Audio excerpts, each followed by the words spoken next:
오늘은 우리를 불러주신 하나님이라는 제목으로 하나님 말씀 전하고자 합니다.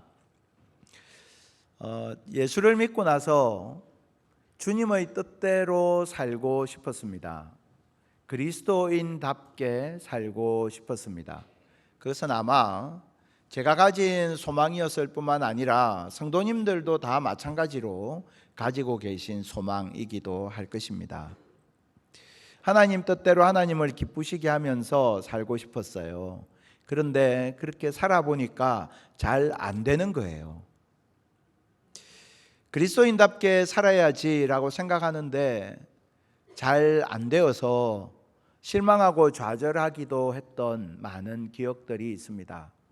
어쩌면 이 자리에도 그런 실망과 좌절의 기억을 안고 오신 분들이 많이 계실지 모르겠습니다. 분명히 그리스도인이니까 그리스도인답게 살아야 한다는 것은 지극히 당연한 이치이고, 내가 그리스도인답게 살기 위하여서 최선을 다해서 애를 쓰고 노력해야 하는 것도 너무나 마땅한 일입니다. 그렇게 하나님의 뜻대로 살아야지라고 결심을 하지만 그렇게 잘 되지 않아서 속상하곤 하는 우리들이 기억해야 할 사실이 있습니다. 그리스도인의 삶에는 내가 이렇게 꼭 살아야지라고 하는 나의 의지와 결심이 중요한 부분이 분명히 있어요. 그런데 다른 한편에는 그렇게 사라지는 은혜가 있다는 사실입니다. 반드시 내가 그리스도인답게 살아야 해라고 결심하고 내 의지를 발동하여서 그렇게 살아야 해요. 그런데 또 다른 편에는 저절로 그렇게 사라지는, 내가 그렇게 사라지게 되는 은혜의 세계가 있다는 사실도 우리가 잊어서는 안 된다는 거예요. 하나님께서 나로 하여금 그리스도인으로 살아지게 하시는 그 은혜를 주목하지 아니하면 예수 믿는 게 그냥 청학동에서 내가 예의범절 배우는 것하고 별로 다를 바 없게 됩니다. 그러면 의무감은 가득한데 내 안에 동일한 크기로 죄책감이 자리 잡게 되고, 그것이 오히려 나를 더 힘들게 만드는 경우들이 많이 있습니다.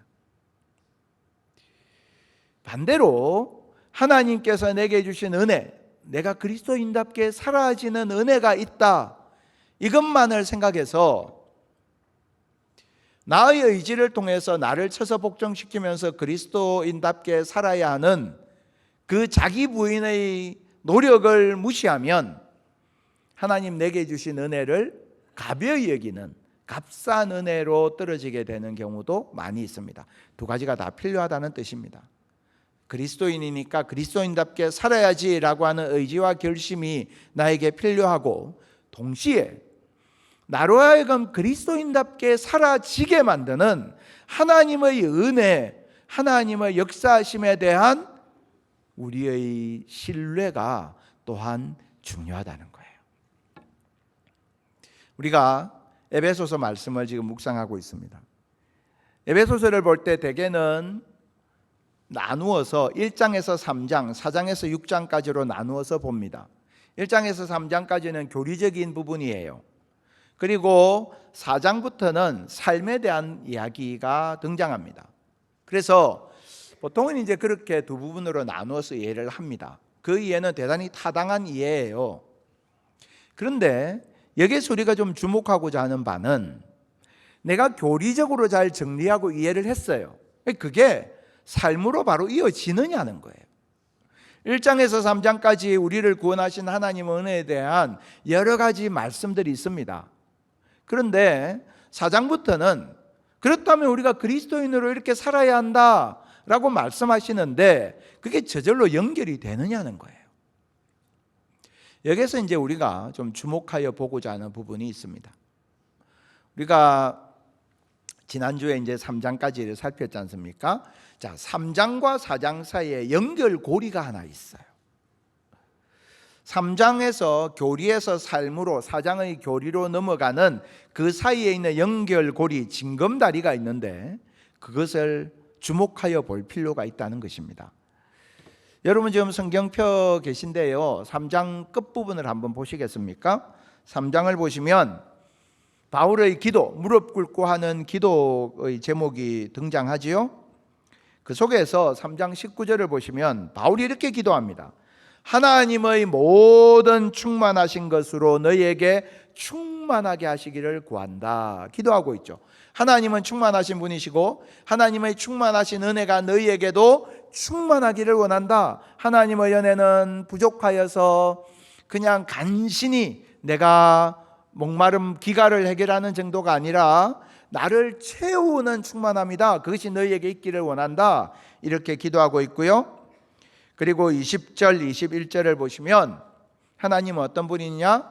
우리가 구하거나 생각하는 것에 더 넘치도록 응답하시는 하나님이시다. 그리고 그 하나님께 영광이 대대로 영원 무궁하기를 기도한다. 이렇게 되어 있죠. 그러니까 이게 뭡니까? 찬양이에요. 찬양의 고백이에요. 하나님 어떤 하나님이냐? 하나님 크신 하나님.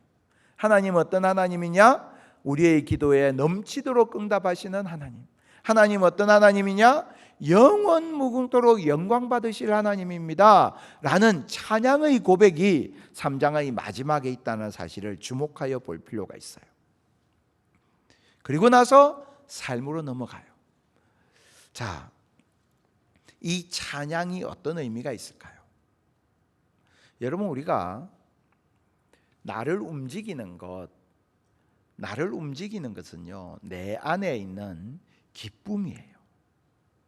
가만히 돌아보십시오. 내가 저절로 그리스도인다운 삶을 살아지게 되었던 경험을 생각해 보세요.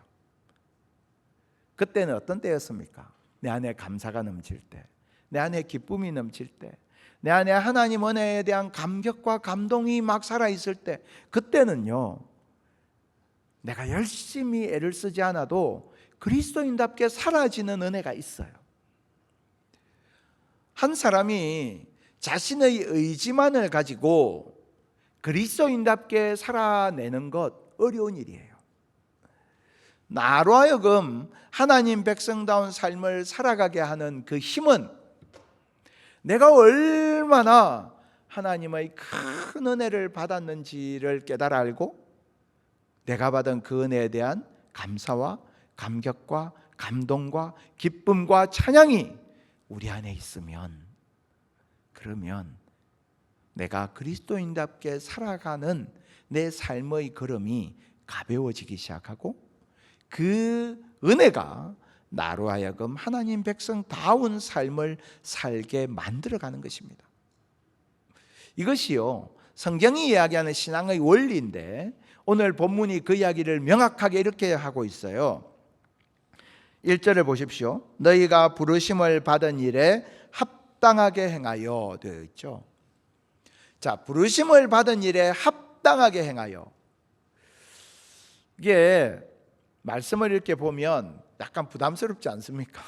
하나님께서 우리를 불러주셨는데 그 부르심에 합당하게 행해라. 내가 그 부르심에 합당하게 행하지 못하고 있는 나의 모습이 좀 부끄럽게 느껴지지 않습니까? 근데 여기 합당하게라는 이 단어가 가지고 있는 의미가 있어요. 합당하게라는 이 단어는 어떤 의미를 갖고 있느냐 하면 저울의 균형을 의미합니다. 자, 저울이 있어요. 저울이 있는데요, 저울의 양편에 똑같은 것이 올려져야 균형이 생기겠죠. 저울의 한쪽 편에 무엇이 올려져 있습니까? 부르심이 올려져 있어요. 내가 받은 내 부르심, 하나님 나를 자녀로 부르셨다는 이 은혜가 태산처럼 크게 내게 경험되면 그 부르심에 합당하여서 합당한 내 삶의 모양이 만들어진다는 거예요. 부르심에 합당하게 행하라는 것은 단순히 윤리적인 의무에 대한 강조가 아니라 하나님의 부르심이 얼마나 큰지 생각하라는 거예요. 그러면 그 부르심에 걸맞는, 부르심의 무게에 걸맞는, 부르심 속에 있는 그 은혜에 걸맞는 삶을 살아가게 된다라는 것입니다. 그래서 그리스도인의 삶의 원리를 담고 있는 그런 말씀인 것입니다. 기도하기는 여러분, 우리가 예수를 오래 믿다 보면 내가 예수 믿는 게 너무 당연하게 느껴집니다.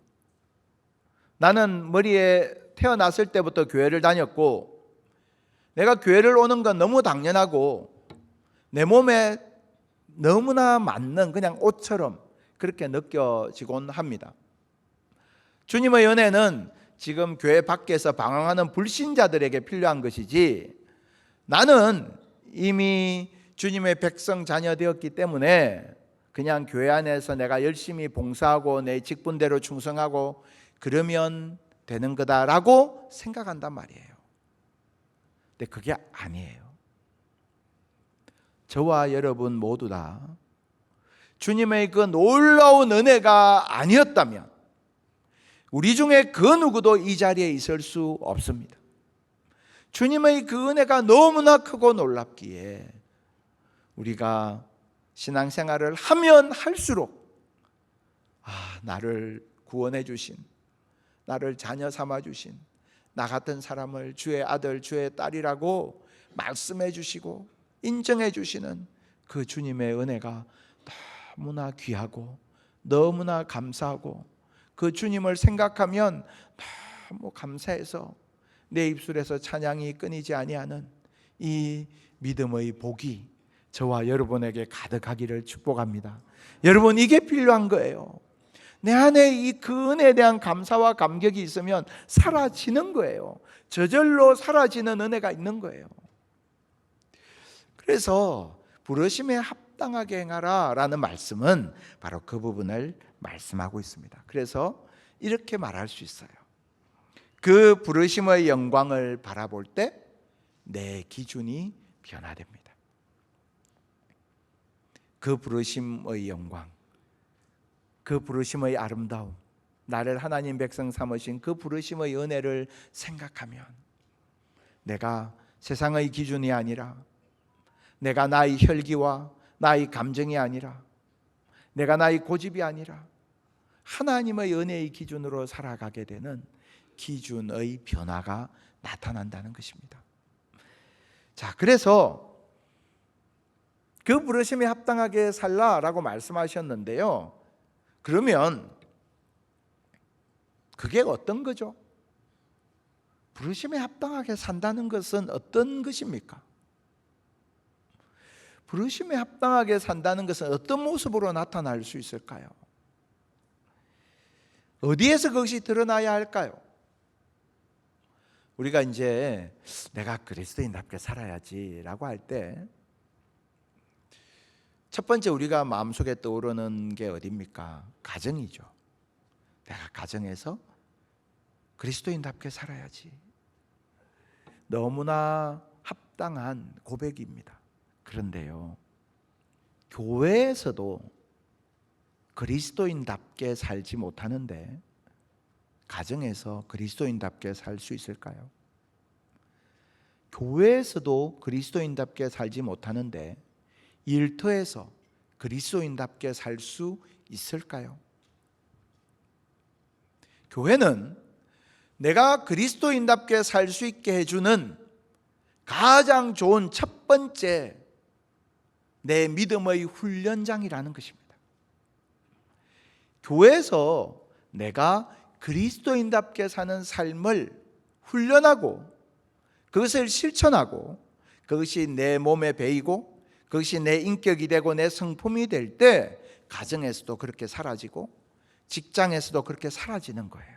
그래서 오늘 우리가 읽은 이 에베소서 말씀을 보시면 너희가 부르심에 합당하게 생활하라 살아라 라고 말씀하시고 나서 어디로 이 말씀이 이어지고 있는지 보십시오.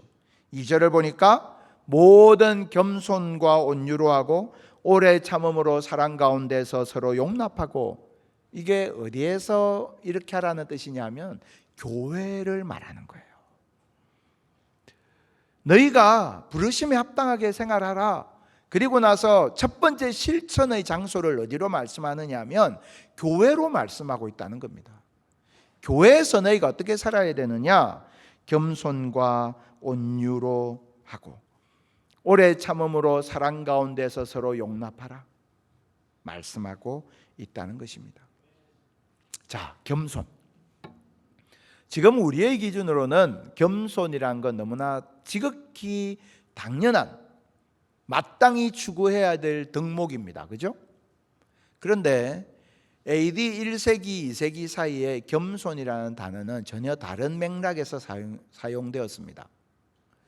AD 1세기, 2세기 사이에 나온 겸손이라는 단어가 등장하는 헬라어로 된 고대 문서들을 보면 공통점이 있습니다. 겸손이라는 단어는 어느 경우에 사용되느냐 하면 대단히 비굴한 사람의 삶의 모습을 나타내는데 묘사하는 데 사용되고 있어요. 지금 우리가 생각하는 것과 굉장히 다르죠. 실제로 고대 사료를 연구한 학자들의 결론이에요. 1세기, 2세기의 겸손이라는 단어는 대단히 비굴하고 비천한 사람의 삶의 모양을 나타내는 것이었다라는 것입니다. 그 당시에 로마 제국은 어떠했습니까? 여러분 짐작하시는 것처럼 로마 제국은 명예를 생명처럼 여기는 제국이었습니다. 그리고 그 속에서 위엄을 대단히 중요하게 생각하는 그런 문화였습니다. 로마 제국에 있어서 이 겸손이라는 것은요, 그들이 대단히 경멸하는 태도였습니다. 로마 제국에 있어서 무엇을 그들은 중요한 덕목이라고 생각했느냐 하면 굉장히 자신의 능력을 드러내고 모두에게 존경받고 모두에게 인정받고 모두의 칭송이 그를 향하는 삶, 그것이 추구해야 될 삶이라고 생각했습니다. 겸손이라는 이 단어는 어느 경우에 사용했느냐 하면 노예들의 삶을 묘사할 때, 전쟁 포로들이 자기 한 목숨 부지하자고 막 쩔쩔매는 모습을 묘사할 때, 비천하고 비굴한 모습을 묘사할 때 사용되었던 단어였다는 거예요. 그런데 성경은 그리스도인들에게 너희가 겸손하라 말씀하고 있어요. 그 당시의 관점에서 보면 이건 굉장히 혁명적인 요구예요. 성경은 너희가 사람들에게 높임 받고자 하지 말고 겸손하라 라고 말씀하고 있는 거예요. 그 당시 사람들이 가지고 있었던 생각, 사람들이 나를 섬겨야 하고 사람들에게 존경받아야 하고 사람들에게 칭송받아야 한다 라고 생각했던 이 생각이요, 지금도 여전히 남아있어요. 제가 몇 년 전에 국민일보의 칼럼에 실렸던 내용이 하나 있는데요, 그것을 소개하려고 합니다. 제목이 이렇습니다. 비참하게 되는 방법. 어떻게 하면 우리가 비참하게 되느냐? 제가 좀 줄여서 몇 군데만 소개하도록 하겠습니다. 당신이 비참하기 원한다면 당신 자신에 대해서만 생각하라. 당신에 관해서만 이야기를 하라. 당신에 관해 사람들이 무엇이라고 말하는지 놓치지 말고 모두 들어라.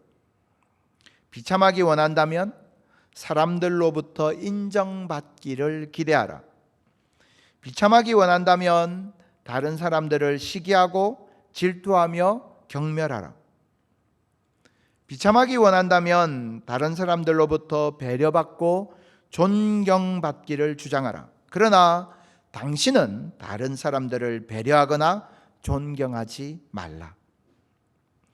비참하기 원한다면 당신이 베풀었던 봉사를 결코 잊지 말고 만일 누군가 당신이 보여준 친절에 감사하지 않거든 화를 내라. 가능한 한 당신의 의무를 회피하고 남을 위한 일을 가능한 한 적게 하라. 비참하기 원한다면, 저 이미지에서 상자에 갇혀 있는 한 사람을 보지 않습니까? 비참하기 원한다면 나에게만 집중하라는 말이에요. 나에게만 집중하고 살면 우리의 인생이 비참해진다는 거예요. 오늘날 시대는요, 너무나 자기를 우상으로 섬기는 시대가 되었습니다. 다른 사람을 생각하거나 다른 사람을 섬기거나 배려하지 아니하고 저마다 다 내가 가장 높아지고자 합니다. 그러는 가운데에서 오히려 더 그 인생의 자존감이 떨어져 버려요. 참 묘하게 다른 사람을 섬기는 사람은요, 내 인생이 보람되다고 느껴요. 근데 다른 사람들에게 섬김 받기만 기대하는 사람은요, 내 인생이 참 사람들에게 인정받지 못한다고 생각해요. 역설이죠. 다른 사람을 섬기고 봉사하는 사람은요, 야, 내 인생이 참 값지다라고 느껴요. 그런데 끊임없이 다른 사람들이 나를 섬겨야 하고 다른 사람들이 내게 칭찬해야 되고 인정해 줘야 되고 라고 생각하는 사람은 늘 불만족 속에 살더라고요. 마치 1세기, 2세기에 이 당시의 사람들이 모두가 나를 섬겨라 라고 생각했던 것처럼 오늘날도 많은 사람들이 그런 착각을 하면서 살아간다는 것입니다. 자, 그런데 예수님은 어떻게 하셨습니까? 예수님은 높고 높은 하늘 보좌를 버리시고 낮고 낮은 땅 위에 내려오시되 헐벗은 인간의 몸으로 이 땅에 오셔서 가장 낮은 모습으로 사람들의 발을 씻기시고 병든 자에게 손대시고 죄인들과 함께 식사하시고 그렇게 가장 낮은 자리에 계셨고 결국은 사람들에 의해서 모욕당하고 십자가에서 못 박혀 돌아가시면서 끝까지 이 땅을 그리고 우리들을 사랑하셨습니다. 성경은 말씀합니다. 세상은 겸손을 무시하고 겸손을 외면하지만 예수 그리스도를 바라보라. 주님께서 왜 그렇게 낮아지셨습니까? 이유는 단 한 가지예요. 우리를 살리기 위해서. 우리를 살리기 위해서 주님께서 그렇게 낮아지셨습니다. 그래서 그 주님을 바라보면 내가 다른 사람을 대할 때 겸손해야겠구나, 온유해야겠구나, 오래 참음으로 사랑 가운데서 서로 용납해야겠구나 라는 것을 내가 알게 되는 것입니다. 여러분, 사람들을 대할 때 우리의 기준이 예수님께서 나를 위해서 낮아지셨던 그 주님의 그 십자가의 사랑이 우리의 기준이 될 수 있기를 바랍니다. 그래서 이렇게 고백할 수 있어요. 주님의 일하심을 바라볼 때 사람을 대하는 나의 태도가 변화됩니다.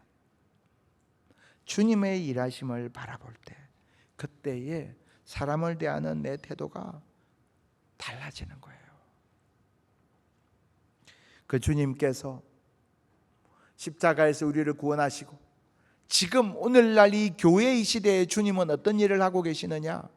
오늘 본문 3절을 보시면 평안의 매는 줄로 성령이 하나 되게 하신 것을 힘써 지키라 했는데요, 세 번역으로 우리 같이 자막을 보고 한번 읽어볼까요? 성령이 여러분을 평화의 띠로 묶어서 하나가 되게 해 주신 것을 힘써 지키십시오. 아멘. 성령이 어떻게 하신다고요? 평화의 띠로 우리를 묶으셔서 하나가 되게 해 주셨다. 이미 그렇게 해 주셨다는 거예요. 하나님께서 우리를 평화의 띠로 묶어 주셨다는 거예요. 제가 이 말씀 보면서 어렸을 때 청년 시절에 불렀던 찬양이 생각났습니다. 예배를 드리고 기도회를 마치고 서로를 위하여 기도하고 눈물 젖은 눈으로 삥 둘러섰어요. 삥 둘러서서 같이 이런 찬양했던 기억이 납니다. 우리는 사랑의 띠로 하나가 되었습니다. 하나님을 사랑하고 예수님의 사랑을 널리 전하세. 그 다음에 쭉 있죠. 모두 찬양하며. 아시죠? 예, 우리는 사랑의 띠로 하나가 되었습니다. 그러니까 같이 찬양하면서 정말 주님께서 우리를 하나로 만드신 그 주님의 은혜, 그 사랑, 그것을 찬양했던 기억이 났습니다. 여러분, 주님께서 에베소 교회를 향해서 너희가 평안의 매는줄로 성령의 하나 되게 하신 것을 힘써 지키라 하셨는데요, 그 교회가 이때 하나 되어 있었느냐? 아니에요. 유대인과 이방인 사이의 긴장과 갈등이 있었습니다. 여전히 하나 되지 못하는 그런 부분이 있었어요. 그러나 성령께서 지금도 일하고 계심을 보는 그 사람은 주님께서 우리를 하나로 묶어주셨으니 내가 이것을 깨지 말아야지, 내가 이 하나됨을 깨뜨리는 사람이 되면 안 되지, 내가 이 하나됨을 지키는 사람 돼야지 라고 고백하게 된다는 것입니다. 그 하나됨을 지켜나가는 사람, 주님께서 우리를 그렇게 하나로 만드시기 위하여 지금도 일하고 계시는 그 주님은 우리를 향하여서 이런 소망을 가지고 계신다고 하십니다. 4절을 볼까요? 너희가 부르심의 한 소망 안에서 부르심을 받았느니라. 하나님 우리를 부르셨는데요, 한 소망을 향해서, 그래서 You are called to one hope, 하나의 소망을 향하여 하나님께서 우리를 부르셨다, 이렇게 말씀하고 있어요. 하나의 소망을 향하여 하나님께서 우리에게 두신 소망이 있다는 거예요. 하나님께서 우리에게 두신 그 소망, 우리를 부르실 때 우리를 향해 가지고 계신 하나님의 소망이 있다는 겁니다. 제가 이 말씀 묵상하면서 소망이라는 단어를 묵상하는데 이런 문구가 떠올랐어요. 소망이라 쓰고 마침내라 읽는다. 이것은 저작권이 없어요. 제가 지은 문구이기 때문에 소망이라 쓰고 마침내라 읽는다. 하나님께서 우리를 한 소망으로 부르셨다라는 이 말씀의 의미가 뭐냐? 하나님께서 우리를요 마침내 하나님의 온전한 백성으로 만들어 가시기로 결정하셨다는 거예요. 세상 가운데 우리가 넘어지고 깨어지고 실패해도요, 하나님께서 우리를 자녀로 부르신 우리를 사단에게 빼앗기지 아니하시고 마침내 하나님의 백성, 하나님의 자녀로 영원한 생명 가운데 거하게 하시기로 결정하셨다는 거예요. 여러분, 하나님의 그 부르심에는 우리를 향한 이 소망이 있습니다. 우리는 그 하나님의 소망, 하나님의 목적과 하나님의 그 기대를 향해 부름받은 자들이라는 것입니다. 여기에는 나를 향한 하나님의 소망이 있고요, 공동체를 향한 하나님의 소망이 있어요. 공동체를 향해서도 하나님은 한 가지 소망으로 우리를 부르셨습니다. 공동체 안에도 벽이 있죠. 나와 너가 얼마나 다른지 몰라요. 남자와 여자 사이의 장벽이 있고요, 어른 세대와 젊은 세대 간의 장벽이 있어요. 지역과 지역의 장벽이 있습니다. 성향과 기질의 장벽이 있고요, 신앙의 컬러에도 장벽이 있고요, 이념의 장벽이 있어요. 우리에게 그런 장벽들이 많이 있어요.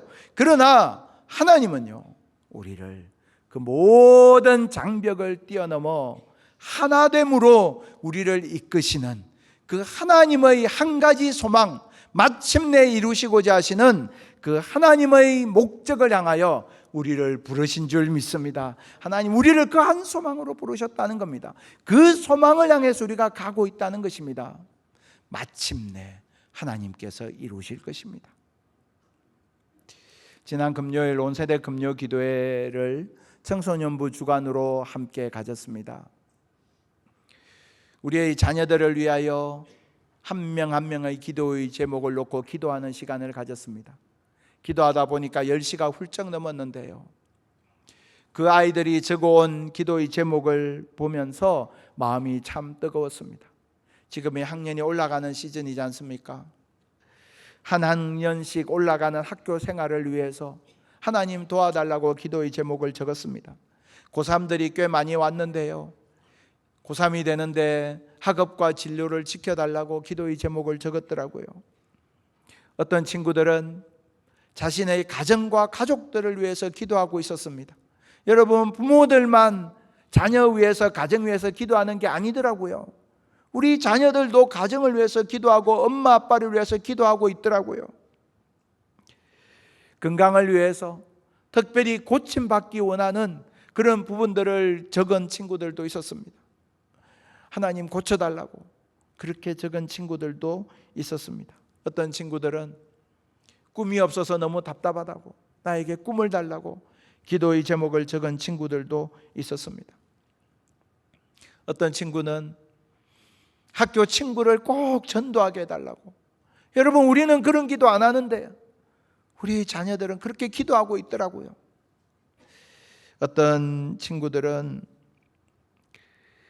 사람을 대해서 내가 긍정적인 마음가짐을 갖게 해달라고, 잘못을 용서할 수 있는 넓은 아량을 달라고 어른과 같은 그런 기도의 제목을 적어낸 친구들도 있었습니다. 제가 한 명 한 명 머리에 손 얹고 기도하면서 제 마음속에요, 그런 기도의 제목과 소원이 막 올라오더라고요. 저는 한 번도 그렇게 기도해 본 적 없는데요, 그때 그런 소원이 생겼어요. 하나님, 저에게 기도의 능력이 있었으면 좋겠습니다. 하나님, 저에게 제가 기도한 대로 이 아이들의 인생 가운데 이루어졌으면 좋겠습니다. 하나님, 저에게 그런 능력을 주셨으면 좋겠습니다.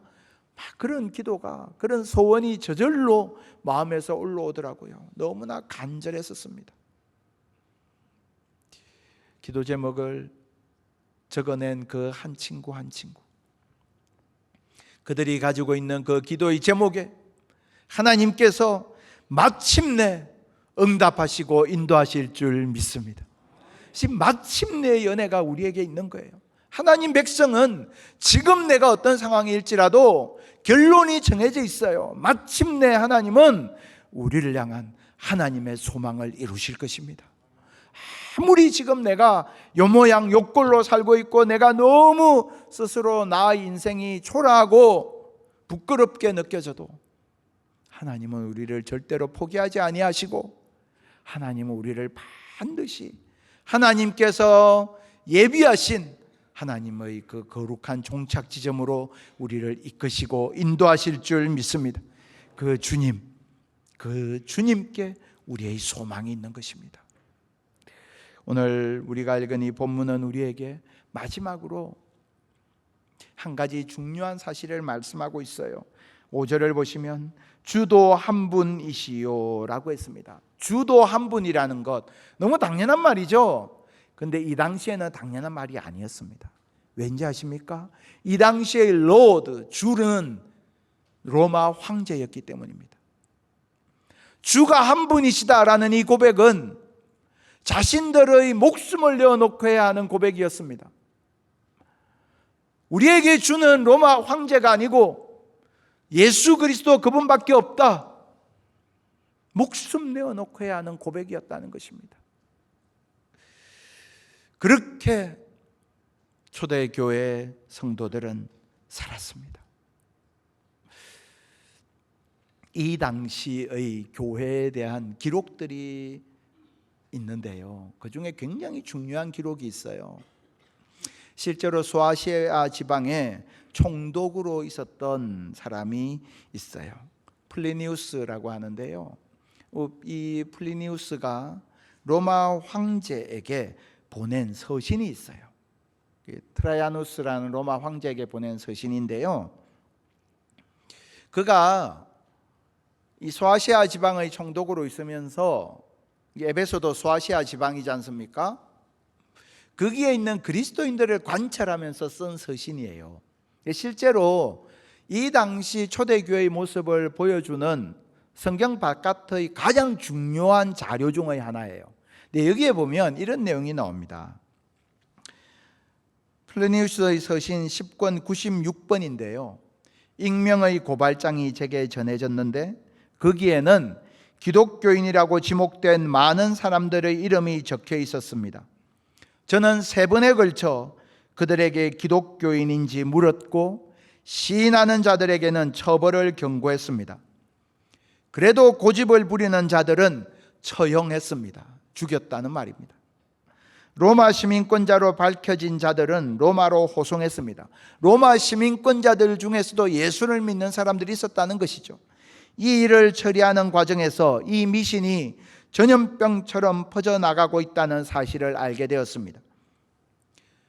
수아시에바 지방의 총독으로 왔던 플리니우스는요, 그곳에 있는 그리스도인들을 불러서 취조를 하는데 예수를 믿는다고 신하면 죽인다 3번 물었지만 그들은 죽음으로 대답했다는 거예요.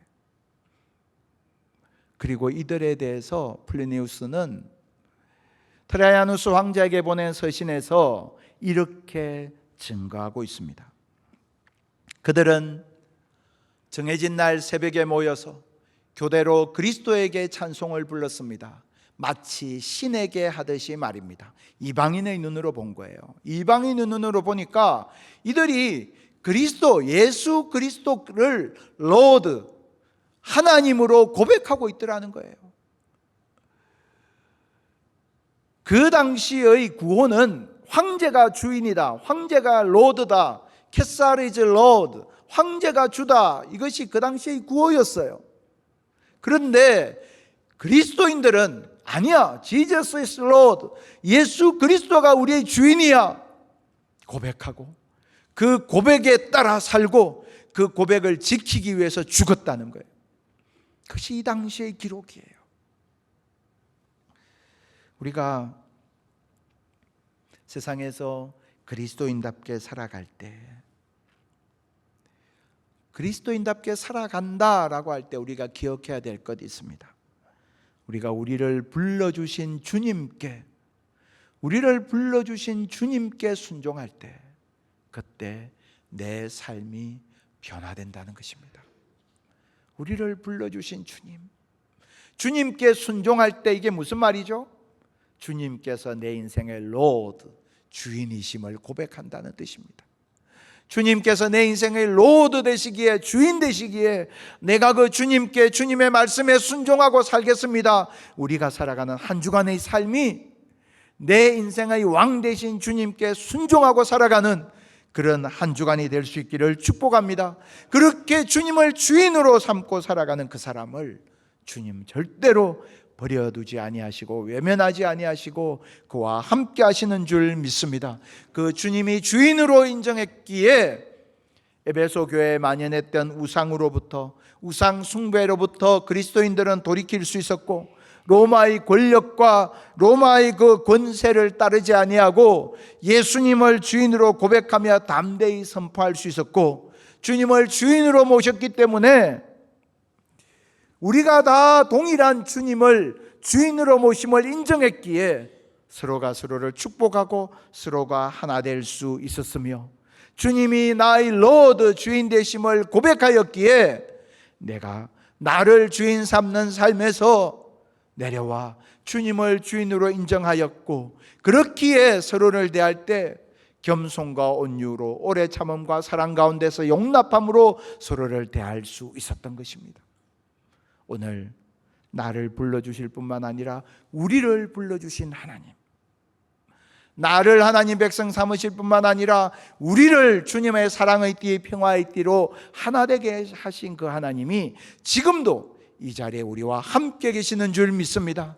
그 주님께서 우리와 함께 계시기에 내가 그 주님을 바라보기에, 그 사람이 아니라 우리 가운데 행하시는 주님을 바라보기에 진심으로 사랑하고 기다려주고 용납하고 화해하고 겸손과 온유로 서로를 섬기는 그런 참 그리스도인의 삶을 살아가는 저와 여러분 될 수 있기를 축복합니다. 한 주간의 삶 가운데서 이제 예배를 마치고 여러분 돌아가시는 가정에서 가정의 주인이 누구입니까? 주님이십니다.